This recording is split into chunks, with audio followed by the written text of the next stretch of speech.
Hey guys, so today I'm diving into a piece of Vikings history that most fans have probably never heard about. The official Vikings mobile game that launched in beta back in 2020. Unfortunately, this game was quietly cancelled before it ever made it to full release. It's a bit of obscure Vikings lore that I'm glad I was able to experience briefly before it went offline.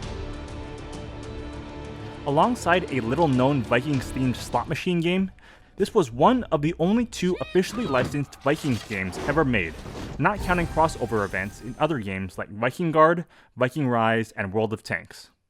This game disappeared almost as quickly as it arrived, and today, I'll be sharing what it was like to actually play it and why it wasn't shocking to me that this game got shut down. The official Vikings mobile game was first announced all the way back in 2017.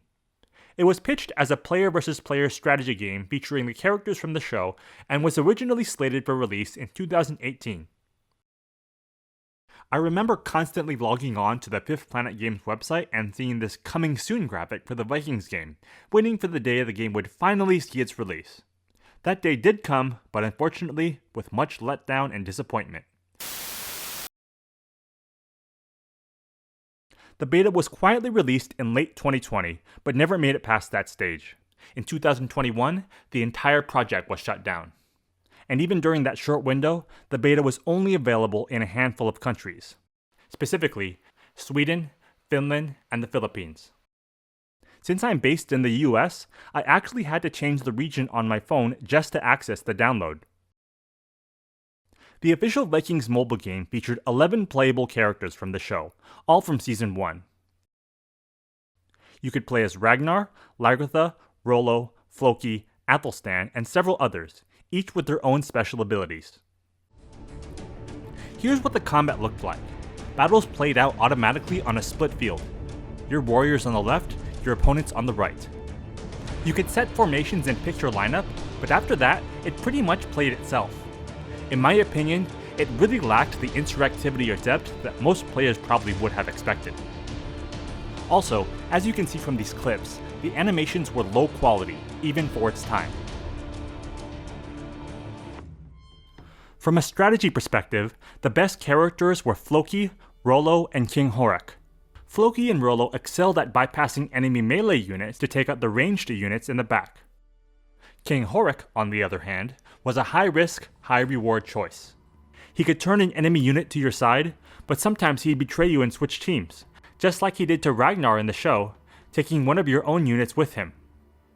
Still, having him on your squad meant the enemy couldn't use him against you from the start. Even during its beta phase, the game had already built out a full microtransaction shop, complete with gems, gold, and even a welcome bundle featuring Lagertha. It was a glimpse of ambition, but it was also a sign that monetization may have been a higher priority than creating quality content. Like most mobile games, it also had the usual daily login rewards, daily quests, and timed loot chests. Nothing special, just the generic progression systems we've all seen 100 times. There was also an alliance feature, but it was very bare bones. Really just a small list of players together with some shared rewards. It didn't seem like a core part of the game at the time, as there wasn't much to interact with. Interestingly, I did find concept UI art for the game posted on ArtStation. Ornate wooden frames, avatar borders, and various icons. The style matched the beta's look, but these specific designs never appeared in the version I played. These were probably unused or early concept art pieces that didn't make it into the final build. Right before the beta was shut down, the developers actually introduced a new story/conquest mode. It used this map of Scandinavia and the Baltic. Unfortunately, I didn't get any video footage of this mode before the servers went offline. This screenshot was all I was lucky enough to grab. At the same time, the game also introduced a city building feature, which allowed you and your other alliance members to work towards building a city that would grant your accounts further rewards. Unfortunately, I didn't get any videos or photos of this mode before the game went offline permanently. More importantly though, was what came next.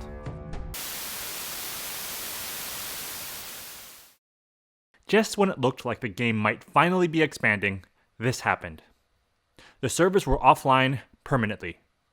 After years of delays and a rushed beta, the game simply vanished, and this screen became its final chapter. As a huge Vikings fan, it was very disappointing that this mobile game did not work out. Ever since the beginning of the TV series, I had been really hoping for a full Vikings video game, and I'm very disappointed we truly never got one. My highest pipe dream would be for there to be an Assassin's Creed style open world game using the Vikings IP, similar to Assassin's Creed Valhalla. Maybe one day, we'll see an open world epic that lets us truly explore Kattegat, sail the seas, and live out our own saga. Thanks for watching, and until next time.